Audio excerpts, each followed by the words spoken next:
Bueno, seguimos con este especial quilombo dedicado a desmitificar la Segunda República. Y hay una figura que está cogiendo cada vez más relevancia histórica y parte de esa culpa la tiene Guillermo Cortázar, que ha escrito uno de los libros que ha sido una de las revelaciones editoriales más importantes de lo que va el año, esta biografía de Romanones, la transición fallida a la democracia. Y tengo la suerte, ya en el Quilombo le hemos dedicado una entrevista, hemos podido hablar con Guillermo de este libro, pero todavía quedan cosas por comentar, porque el papel de Romanones sigue siendo por algunos cuestionado. Se le achaca, por ejemplo, la culpa en lo que ha tenido que ver con la caída de Alfonso XIII. Queremos saber sobre su papel en la República. Algunos le comparan con Azaña como dos modelos de transiciones fallidas. Y quiero preguntarle a Guillermo Cortázar si esos paralelismos también valen la pena. Pues entonces vamos a ello con Guillermo. Guillermo, muchísimas gracias por atendernos de nuevo. Y bueno, ¿qué reflexiones hay que hacer de cara a poner de nuevo a la figura de Romanones en relación a la Segunda República, que es en lo que nos vamos a centrar hoy? Y preguntarte por eso, algunos le achacan que si la actitud de Romanones hubiese sido diferente, quizás no hubiera habido hasta Segunda República, algunos dicen. También le echan la culpa por la caída de Alfonso XIII. Me gustaría saber tu reflexión al respecto. Bueno, esto se podría decir aquello de que tienes razón, pero no mucha, en el sentido de que parte de lo que señalas es cierto, tuvo una altísima responsabilidad. De hecho, fue el testigo principal del traspaso de poderes entre Alfonso XIII y don Niceto Alcalá Zamora, y en mi libro recojo pormenorizadamente cómo fueron esos minutos francamente, entre comillas, dramáticos, ¿no? Achacar a un político ya entrado en años y que había pasado su época de capacidad y de iniciativa, como Romanones, la caída de un régimen, es claramente exagerado. Es decir, ni Romanones tenía la capacidad, por acción u omisión, de derribar un régimen, ni era su intención, ni habría sido posible. Es decir, cuando fue a la reunión con Alcalá Zamora para hacer el traspaso de poderes o para negociar una salida a la crisis política, llevaba el encargo del rey de arreglar las cosas lo mejor posible y, sobre todo, asegurar la vida del monarca y de la familia real. En otras palabras, Romanones fue un hombre influyente, pero no para tanto, ¿no? Y realmente la responsabilidad de la caída del régimen monárquico en el año 31, en abril del 31, la responsabilidad es una responsabilidad muy compartida, empezando por el propio rey, que no permitió una reforma constitucional hasta el año 30 y no fue posible porque no tenía, digamos, los soportes para poder llevarla a cabo, y siguiendo por el conjunto de los políticos dinásticos. Eran políticos bien intencionados, patriotas, honrados. No había los casos de corrupción que tenemos en la segunda restauración del año 1978. No se peleaban, por tanto, por los jueces. Los jueces estaban fuera de la agenda política, a diferencia de en España, que los jueces están en el núcleo de la agenda política porque los partidos políticos pretenden influir en los jueces. Entonces, aquí fue un régimen que se vino abajo por falta de un proyecto reformista profundo. Se apostó por un proyecto regenerador de la mano de un militar en el año 1923, y lo que dejó este militar en el año 30, cuando se fue una monarquía mucho más debilitada. Arregló problemas, digamos, de inversión pública y el asunto de Marruecos, pero al coste de establecer e iniciar una inestabilidad constitucional que trajo como consecuencia de que a partir del año 23 se abrió la veda de los golpes de Estado. Podía dar un golpe de Estado Romanones contra Primo de Rivera, lo daba los conservadores liberales dinásticos contra Primo de Rivera, Sánchez Guerra.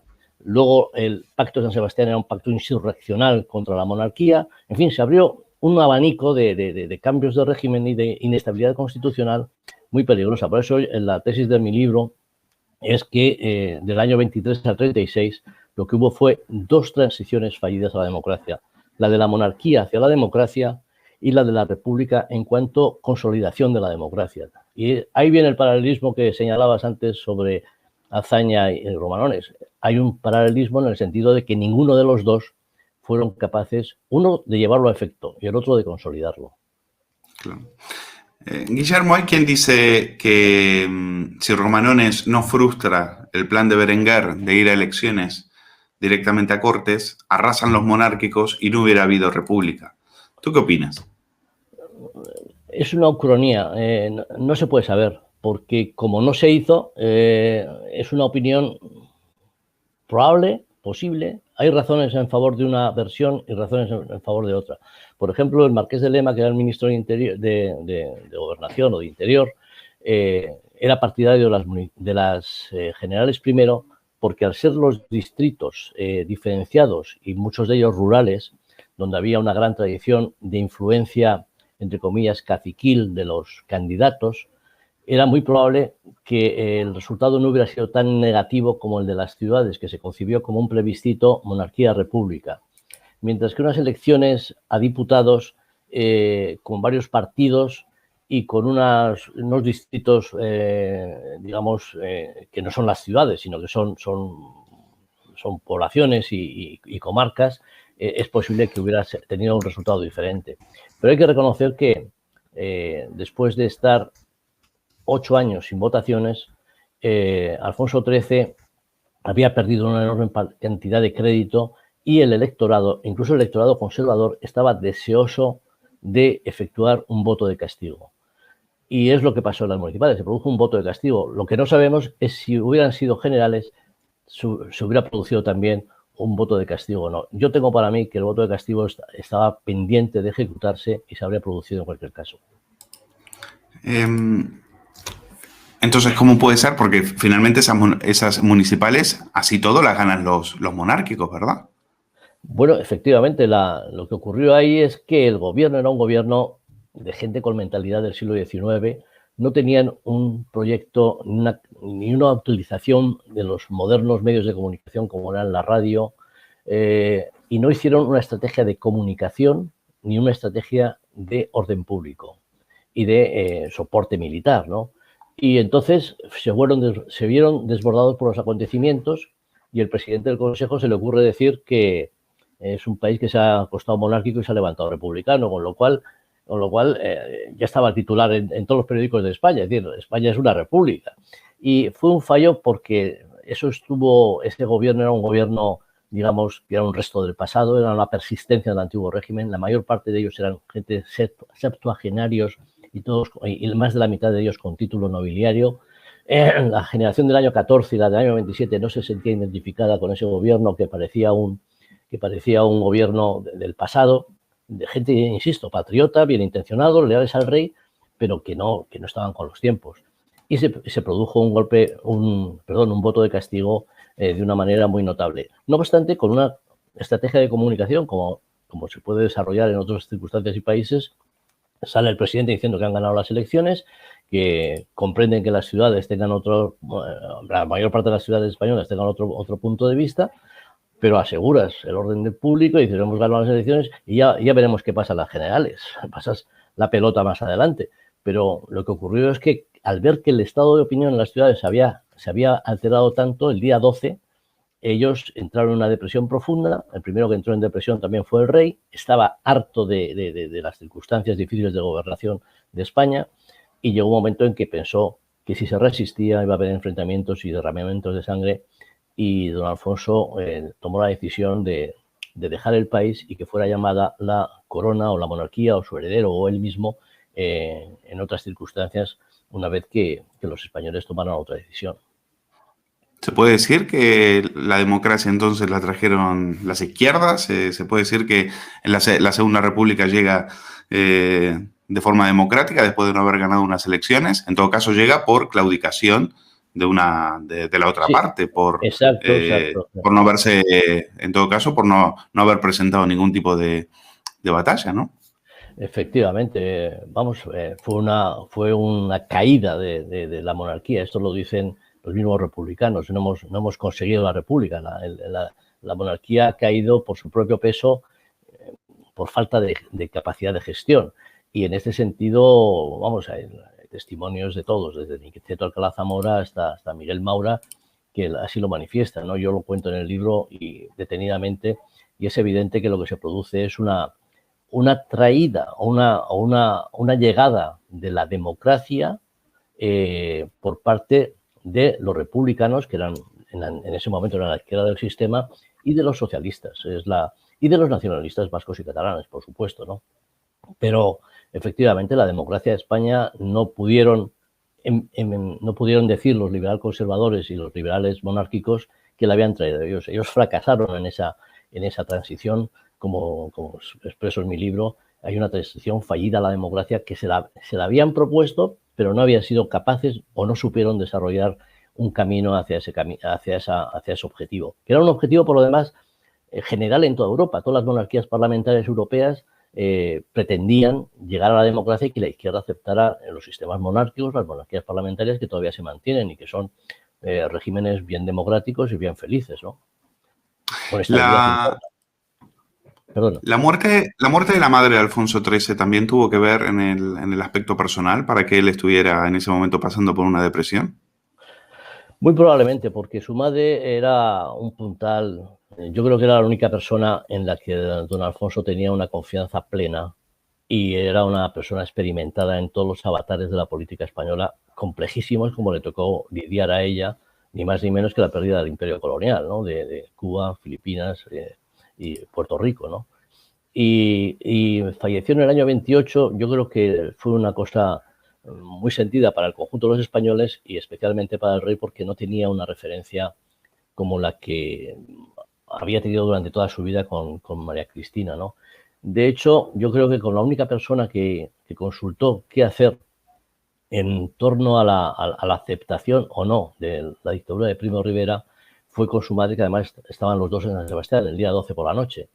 Y su madre era muy discreta, nunca lo hizo público, pero por los testimonios de terceras personas, entre otras los romanones, se puede concluir que le desaconsejó que aceptara la dictadura y que Primo de Rivera le iba a costar el trono. Y que lo que pasa es que Alfonso XIII, temiendo un enfrentamiento entre guarniciones y que iba a ser una situación muy conflictiva, cedió al golpe de Estado de Primo de Rivera. Pero su madre era una consejera extraordinaria, una mujer muy discreta, y él lamentó enormemente su fallecimiento. Además, hay que tener en cuenta que él era huérfano, era hijo póstumo, o sea, que no conocía a su padre y su única referencia familiar de verdad era su madre, ¿no? Guillermo, también puede ser que estas élites monárquicas hayan tenido miedo de que todo acabe en un estallido, en una guerra civil, de que todo acabe de que ellos mismos acaben en el pelotón de fusilamiento como estaban pasando en otras zonas de Europa. ¿Te refieres en el año 31? Sí. Efectivamente, es decir, cuando Romanones salva al rey, no solo salva al rey, yo creo que se está salvando a sí mismo. que si hay una situación de enfrentamiento militar y popular, parte del ejército se hace republicano, parte lo defiende, etcétera, y hay una situación de enfrentamiento y victoria parcial y apresamiento, las cosas que habían pasado en Europa y singularmente en Rusia sugerían que podían ser pasados por las armas tanto el rey como la familia real, como los soportes y los culpables de haber iniciado un enfrentamiento civil en España, ¿no? Por eso el rey tomó esa decisión, que a mi juicio fue prudente, una vez que el día 14 vio que estaba todo perdido, ¿no? Lo que ocurre es que el rey entre el 12 y el 14 la verdad es que no daba crédito, es decir, veía que las cosas estaban muy mal, pero jamás pensó hasta el día 14 por la mañana que tenía que abandonar España, porque realmente las elecciones del 12 fueron malas desde el punto de vista municipal. El 13 estuvieron los políticos y los ministros mareando la perdiz, pero entre tanto fue generándose un estado de opinión que estalló el 14, que sobre todo cuando se supo que se iba el rey, se ocuparon las calles de una manera masiva, ¿no? Y yo creo que sí, efectivamente, como a respuesta a tu pregunta, los primeros que tuvieron miedo de un posible enfrentamiento y que se los llevara a ellos por delante, con sus vidas, haciendas y familias, etcétera, fueron los políticos dinásticos que vieron que aquello podía tener consecuencias muy graves para el rey, la familia real y ellos mismos. Por lo tanto, la primera conclusión que podemos sacar hasta ahora es que la Segunda República no tuvo legitimidad democrática. Al menos no salió como expreso deseo de las urnas. Bueno, yo no diría eso, porque hay una Si lo juzgamos a raíz de las elecciones municipales, efectivamente, no tiene una legitimidad democrática de origen, pero al cabo parece que fue en el mes de junio, se hicieron las elecciones generales y el triunfo republicano socialista fue apabullante. Entre otras cosas porque los dinásticos monárquicos y el Partido Liberal, el Partido Conservador, en fin, los católicos del norte, los agrarios, etcétera, estaban en una situación de shock, no sabían si votar, no votar, dónde venía aquello. Y la participación, digamos, del centro-derecha, del centro y de la derecha, fue muy limitada. Lo que hubo fue una votación masiva de los partidos que habían participado del entusiasmo republicano del 14 y del 15 de abril. Hay que advertir que ese entusiasmo republicano del 14 se vino abajo un mes después con el incendio intencionado de las iglesias de Madrid y de varias capitales de provincias españolas, ¿no? Ahí, a partir de ese momento, si había una hostilidad por parte de los católicos y monárquicos hacia la República, al cabo de un mes vieron que aquello era un desastre total y se abstuvieron bastante en la votación de las Cortes Constituyentes. Y en ese sentido luego salió unas Cortes Constituyentes muy sesgadamente hacia la izquierda y generaron un régimen, a mi juicio, parcial, no incluyente, sino excluyente, y ese fue uno de los problemas de la República. Pero yo no diría que la República vino de una manera ilegítima, porque lo que a lo mejor no vino fue de una manera legal, pero ilegítima sí, porque lo que había era una aceptación masiva, no se sabe hasta qué punto masiva, del cambio del régimen. Eso sí que se puede decir. Yo creo que el problema de la República es posterior al 14 de abril, pero no es del 14 de abril. Es el que tú eres de los historiadores que considera que en los meses anteriores a la proclamación sí que había un caldo de cultivo, sí que había una especie de apoyo mayoritario hacia la República contra los monárquicos, porque hay otros historiadores que piensan lo contrario, que dicen en enero, febrero, nadie pensaba en la proclamación de la República. No, en enero, febrero no. En enero, febrero, en marzo y en abril, y hasta el mismo 12 de abril, y hasta el mismo 14 de abril. Es decir, la República fue inesperada, impreparada y sorprendente. Es decir, tan sorprendente que Azaña estaba oculto durante 4 meses en la casa de su cuñado. Estuvo escondido porque, como habían intentado un golpe de Estado el 15 de diciembre, él se escondió y el resto de sus compañeros los metieron en la cárcel. Una cosa muy de Azaña, que en el fondo era un cobarde que se escondía, ¿no? Y este señor estaba en la esa, y el 14 por la mañana lo va a buscar Miguel Maura, y Azaña no se fiaba, decir, no me fío. Decía, a vosotros os han detenido, ya habéis cumplido ya una condena, no os hace nada, pero yo que he estado escondido, me coge cualquier policía municipal y me detiene. Pero ¿cómo lo van a detener si ha venido la República, estamos en la República? Es decir, ni Azaña se lo esperaba, estaba escondido el 14, no el 12. El 12 yo creo que no salió ni a votar. Yo creo que Azaña no votó la... Eso es una cosa curiosa, mira, no me había percatado. El 14 de abril, Azaña no votó el 12 de abril no votó la República, porque estaba escondido y aterrorizado. Fíjate tú si era inesperado aquello, y además cuenta Miguel Maura y Niceto Alcalá Zamora en sus memorias que estaban reunidos en casa de Miguel Maura en Príncipe de Vergara, en Madrid, y al 14 ya por la mañana saben que van a proclamar la República y no tenían una bandera. Cogieron una bandera española y unas señoras les dieron unos trapos morados y la cosieron para que tuviera una bandera de los 3 colores. O sea, no es que en enero y febrero no se esperaran, es que no se esperaba el 13 y el 14 a primera hora de la mañana tampoco. Es decir, fue una falta de iniciativa y de eso hay que aprender. Es decir, cómo en política, tú como periodista y yo como expolítico, que he sido diputado de 3 legislaturas, tengo una cierta idea de esto y además tengo también una experiencia de la época del general Franco, como antifranquista, por cierto, no como los nuevos que no han sido antifranquistas nunca y ahora están de antifranquistas. Pero bueno, si tú llevas la iniciativa, marcas la agenda, pero si no tienes la iniciativa, tanto sea un golpe de Estado como una crisis política, te arrolla la agenda del contrario. Y estos señores que no tenían agenda para la situación de crisis. Claro, ellos mismos se deslegitimaron, ¿no? Ellos mismos se deslegitimaron. Ellos mismos se rindieron a las circunstancias. Se rindieron. Fue una rendición. Una rendición completa, sí.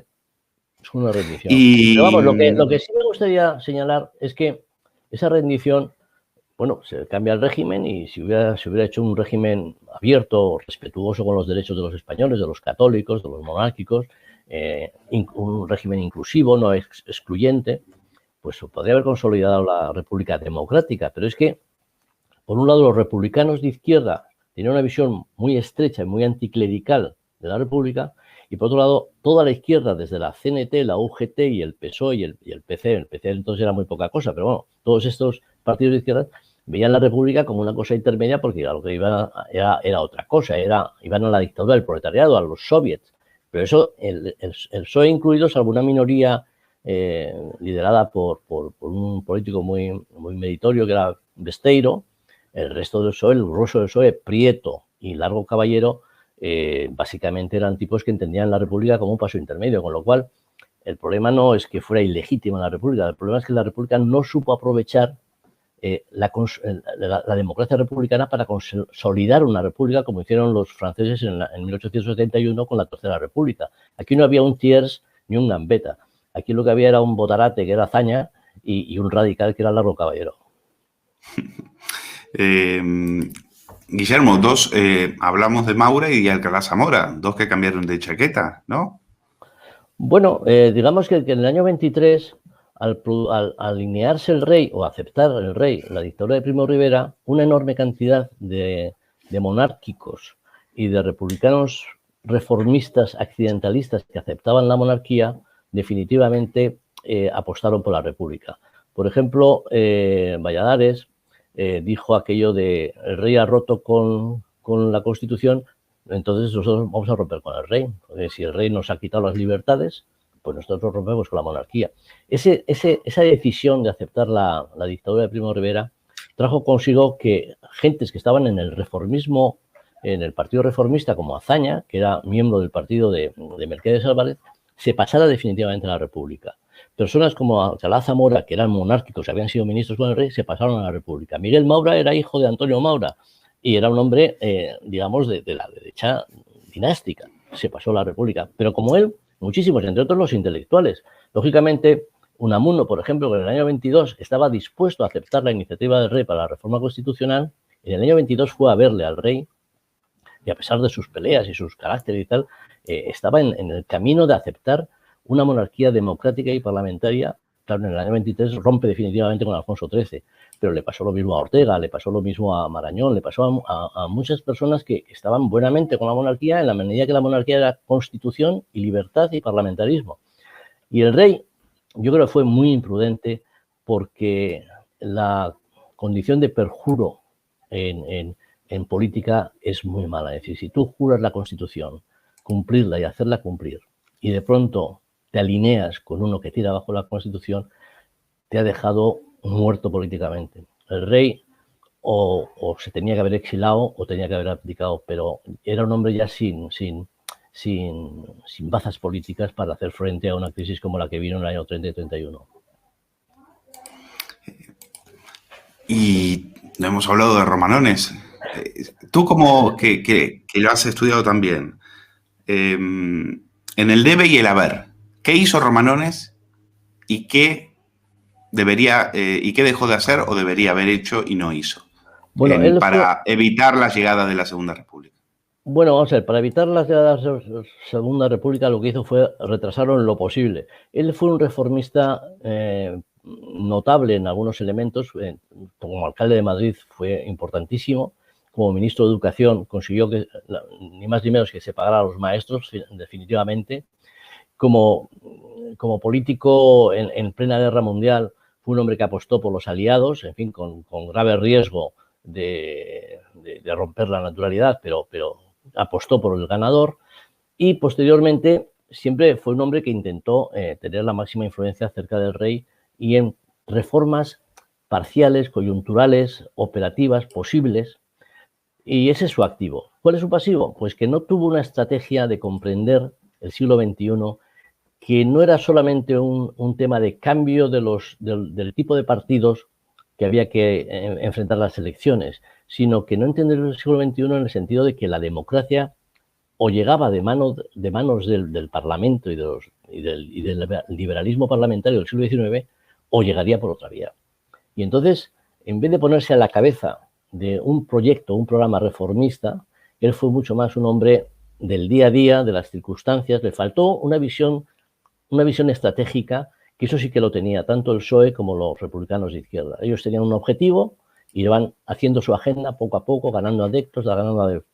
Mientras que los monárquicos liberales y conservadores, y singularmente romanones, eran políticos que estaban en las luchas internas, en ver cómo ocupaban un ministerio, su turno de elecciones, etcétera, y no desarrollaron una agenda reformista hacia la democracia, entre otras cosas porque el rey no quería cambios constitucionales. Tenía ese concepto patrimonial de que había heredado una constitución de su padre y era muy hostil y muy contrario a meterse a cambios constitucionales, porque temía mucho la fuerza de la Iglesia y la fuerza de los conservadores católicos, que en España pesaban mucho. Él sí que sabía lo que pesaba ese mundo, cosa que parece que Azaña lo ignoraba. Se creía que con decir que España había dejado de ser católica, no se daba cuenta que más de la mitad del país estaba horrorizada con las leyes anticlericales, ante las órdenes clericales, ante enseñanza religiosa y de los colegios religiosos, etcétera, y que además eran más de la mitad del sistema de enseñanza en España, ¿no?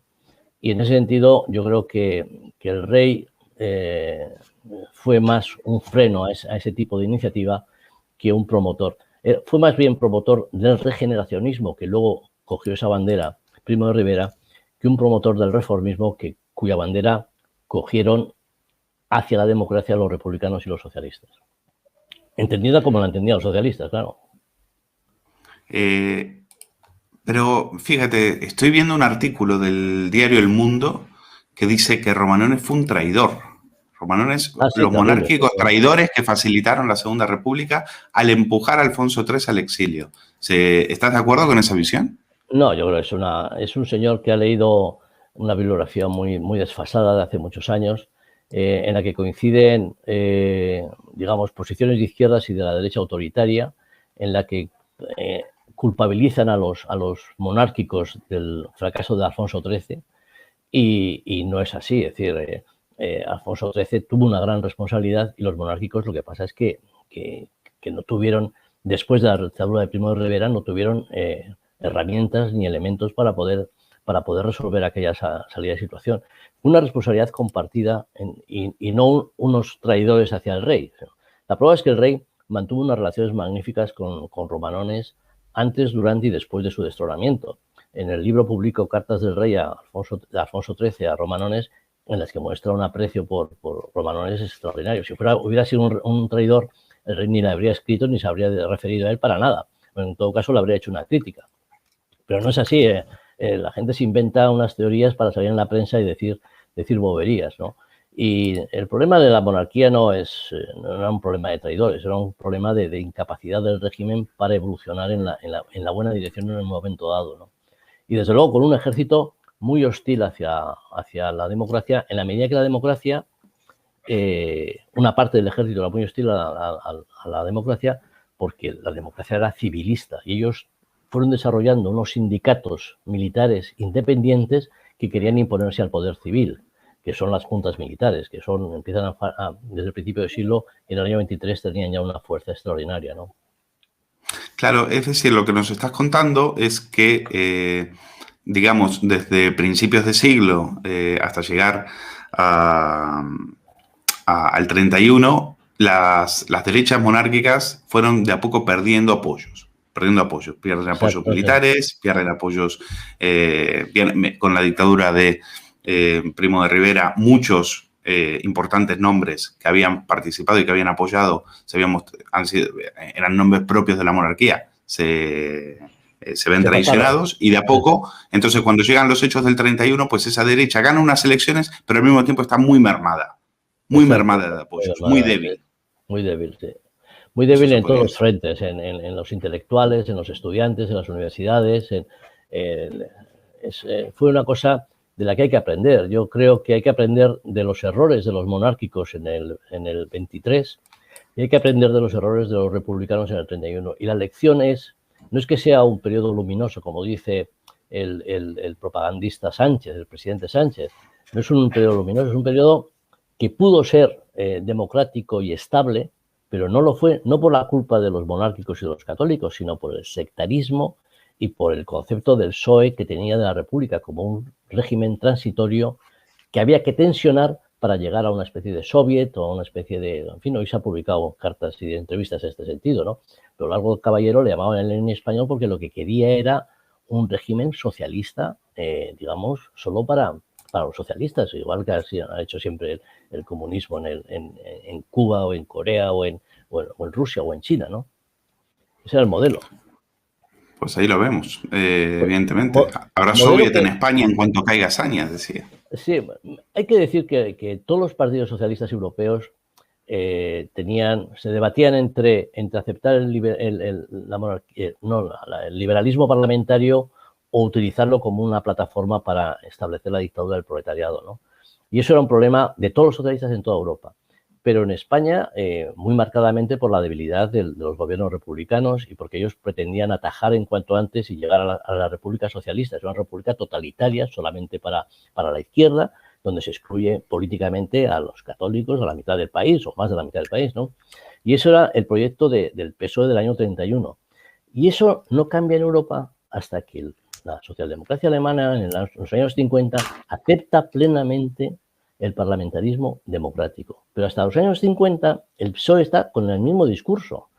Y gracias a Dios, ese cambio que se da en Bad Godesberg, que es el congreso de los socialdemócratas alemanes, tiene una gran influencia en todo el socialismo y se hace democrático y parlamentario. Entonces, digamos que la novedad que hay ahora es que de pronto ese socialismo, que es el que representa a Felipe González, que es el nuevo socialismo que acepta la OTAN, que acepta la democracia, que acepta la monarquía, ahora tenemos, sin embargo, un señor Sánchez aliado con la extrema izquierda que parece que celebra y alimenta lo peor de ese socialismo de los años 30. Yo espero que eso sea una impostura, sea una hipocresía para competir con el electorado de Podemos por parte de Sánchez, pero realmente la socialdemocracia europea se echa las manos a la cabeza con un señor que gobierna con tipos que celebran a Castro, a Lenin y a Mao Zedong, vamos. Bueno, él hace lo que ha hecho el PSOE durante toda su historia. Es decir, al fin de cuentas, él está en la misma situación que estaba el PSOE en los años 30, gobernando codo a codo, peleándose con lo más siniestro del hemiciclo, a ver quién es más revolucionario, ¿no? Bueno, eso es un poco lo que le pasó a Azaña, en el sentido de que Azaña podía haber elegido aliarse con Lerroux y haber respetado a la derecha, pero de pronto Azaña, como veía que la gran bolsa de votos estaba en el Partido Socialista, lo que hace a partir del año 31 es echarse en brazos en el 33 y en el 36 de la extrema izquierda, que entonces era el PSOE y el PC, ¿no? Y a este señor le está pasando un poco lo mismo. Lo que pasa es que yo creo que la cultura democrática europea y el peso de la Unión Europea actúa como un freno extraordinario, y esto yo tengo la esperanza de que sea más digamos, un destello de en fin, de medio locura por parte parte del PSOE y no un cambio profundo de estrategia. Entre otras cosas, yo no creo que en Europa le fueran a admitir o establecer un régimen chavista o castrista en España, porque de otras cosas te echan del euro y aquí lo que tenemos es la fábrica de billetes funcionando a todo trapo y vamos, yo creo que esto no habría quien lo aguantara, ¿no? O sea, entraríamos en una situación de conflicto civil muy, muy intenso, vamos. Tú conoces bien cómo funciona Europa. Yo no soy tan optimista. Has visto que han rescatado a una aerolínea chavista con 53 millones en plena hecatombe económica y tampoco Europa se ha llevado las manos a la cabeza. Esperemos que sea así como tú dices. Hombre, no, estoy seguro que es el único límite del poder que tiene Sánchez. En su partido lo tiene totalmente manejado. Aquí lo que hay es un caudillismo de partido. Todos los líderes de partido son caudillos. Él domina el Ejecutivo, domina el Legislativo, domina su propio partido. Y choca en parte con los jueces, con parte de los jueces, intenta dominarlos también. Pero realmente estos jueces cuando se protestan anti Europa, porque es que no parece que haya una instancia interior a la cual reclamar. Es decir, es que este señor no tiene el concepto de división de poderes ni de equilibrio, balance of power, lo que es el balance de poderes, ¿no? Y entonces Europa es nuestra referencia para que Sánchez no vaya más allá. Y de hecho, Ya te digo, un elemento clave para eso es los límites que hay con la moneda, porque si tuviéramos soberanía sobre la moneda, lo que habría es una fábrica de billetes que no tendría paro, es decir, no pararía de imprimirlo, vamos, como ocurre en Venezuela, vamos. La última que te quiero hacer es, ya para terminar el tema Romanones, el Romanones de la Segunda República, es decir, ya evidentemente no fue su etapa más gloriosa comparado con todo el protagonismo que había tenido en los últimos 20, 25 años anteriores. ¿Cómo lo describirías? ¿Cómo lo resumirías? Bueno, es un político ya, perdón, me voy a beber un poco de agua. Él estaba ya en el año 23 ya estaba en fase de retirada, porque era presidente del Senado y era un cargo ya que se da a los políticos que ya han cumplido, había sido 3 veces presidente del gobierno ya. Y en el año 31 igualmente está en una situación de ya de más de 60, 65 años para dejar la política, ¿no? Pero, en fin, se sintió espoleado y se presentó a las elecciones en el 31, 33 y 36 en su distrito de Guadalajara, que todo en vez de ser distrito de Guadalajara fue la provincia entera, y en las 3 elecciones les ganó a los socialistas y a los republicanos.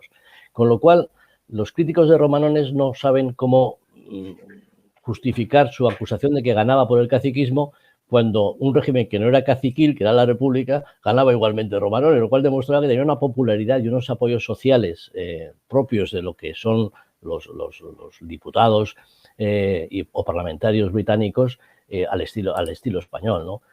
Entonces, él hizo una defensa que se considera probablemente uno de los mejores debates parlamentarios en el año 31, el 20 de noviembre del 31, en defensa del rey, que fue claramente ganado por Romanones en lo que es el debate, lo reconoció toda la prensa y todos los comentaristas extranjeros, y a partir de eso fue el canto del cisne, ese fue su gran intervención parlamentaria, que yo la recojo en el libro y que recomiendo su lectura porque es impresionante la calidad del discurso, ¿no? Y entonces, estando veraneando en San Sebastián en el año 36, le fueron a detener los milicianos en un golpe de Estado que él no había tenido participación ninguna. Hay que tener en cuenta que en el año 36 él tenía ya, había nacido en el 63, pues tenía 70 años, o sea que realmente ya estaba fuera de juego, ¿no? En todos los aspectos, ni financió ni participó. Y le sorprendió el golpe del 36, que fue un golpe que todo el mundo pensaba que podría durar 1 o 2 días y que o ganaban o no ganaban, pero lo que se pensaba que un golpe se iba a convertir en una guerra civil. Bueno, el caso es que él salió huyendo de su casa porque en el espacio de 24 horas aquel golpe se convirtió en un enfrentamiento terrible. Básicamente, los sitios donde ganó la derecha, pues ejerció su represión de derecha, y en los sitios donde ganó la izquierda ejerció una represión sobre la derecha brutal. Eso en San Sebastián, como triunfó el Frente Popular, pues se dedicaron a fusilar a 400 personas en el espacio de 50 días, a 400 derechistas, simplemente médicos o católicos o lo que sea. Católicos, en fin, a todo el que pillaban por medio, ¿no? Y podían expropiar y robarle algo. Y entonces Romanones se refugió en el Hotel María Cristina. Aquello fue luego un frente militar al cabo de 2 o 3 días y tuvo que salir huyendo también de María Cristina, y el embajador de Francia consiguió llevarlo primero a Fuenterrabía, a un chalet, a una villa, esconderlo ahí hasta el 18 de agosto, pero ya el 18 de agosto los milicianos, sabiendo que estaba ahí Romanones, lo detuvieron y estuvieron a punto de fusilarle, porque en aquellos días el Frente Popular estaba desatado, no había un Estado republicano como tal, no, el gobernador civil no pintaba nada, y los milicianos tomaban la justicia por su mano directamente. Entonces, Herbet recibió instrucciones de Léon Blum, del presidente de la República Francesa, poniendo como condición poco menos que de ruptura de relaciones diplomáticas el que no tocaron un pelo a Romanones, que era un amigo de Francia, era el político español más popular que había en Francia, después de Alfonso XIII. Y en ese sentido consiguió Herbet, al cabo de 6 días de que estuvieron a punto de fusilarle o lincharle, llevarlo a Francia. Pasó al exilio, estuvo en Francia durante casi 1 año y volvió en el año 37, en la primavera del 37, ya a escribir libros, ya a dedicarse a su familia, a libros de historia, libros de biografías, a administrar su patrimonio, por cierto, deteriorado por efecto de la guerra y de los desastres de aquella época, y teniendo un reconocimiento popular muy alto, como se demostró el hecho de que a su fallecimiento se montó una manifestación en la Castellana, que fue la primera manifestación no franquista, que reivindicaba el pasado liberal y parlamentario de la restauración, de la primera restauración, en la persona de Álvaro Figueroa, conde de Romanones. Pues vamos a dejarlo aquí entonces, Guillermo. Muy bien. Me parece un bonito final. Agradecerte, como siempre, que tengas la amabilidad de atendernos. Seguimos recomendando, por supuesto, tu biografía, una biografía muy esperada, un estudio sobre una persona que merecía ser tratada con esa profundidad, con esa seriedad historiográfica. Y pues saludarte y darte de vuelta las gracias. Si me permites una última reflexión, yo creo que al hilo del 14 de diciembre hay una tendencia por parte de la derecha política de considerar que Primo de Rivera fue un buen periodo, que luego los monárquicos no fueron capaces de resolver la salida de la dictadura y que son los responsables de la caída de Alfonso XIII, y que luego la izquierda fue un desastre que justifica el golpe del 18, es un poco la posición, digamos, de un lado. La posición del otro lado de la izquierda, es que el rey fue un imposible reformista, que la república vino porque había caciquismo y oligarquía, y que el avance de las reformas democráticas enfadaron tanto a las derechas que hicieron un golpe de Estado en el 36. Yo creo que esas dos versiones, que son contrapuestas, tienen que saltar por los aires en beneficio de una interpretación en la que todos son culpables. La derecha es culpable de no haber hecho bien la transición e incluso haberla impedido, en el caso de Primo de Rivera, y el centro izquierda, los republicanos y los socialistas, son culpables por no haber sabido consolidar un proyecto democrático. Eso lo decía Vasily Grossman en relación a la crisis europea del 14 al 45. Dice, no nos engañemos, todos son culpables. No solamente los nazis, los comunistas o los liberales, todos son culpables. Y yo creo que esa idea de que todos son culpables genera un espíritu de encuentro y de responsabilidad compartida mucho mejor que la de unos contra otros, porque unos fueron buenos, muy buenos, y otros fueron malos, muy malos. Bueno, lo vamos a dejar aquí, Guillermo Cortázar. De vuelta. Gracias por atendernos. Y hasta la próxima, Guillermo. Un fuerte abrazo. Lo mismo digo, hasta ahora.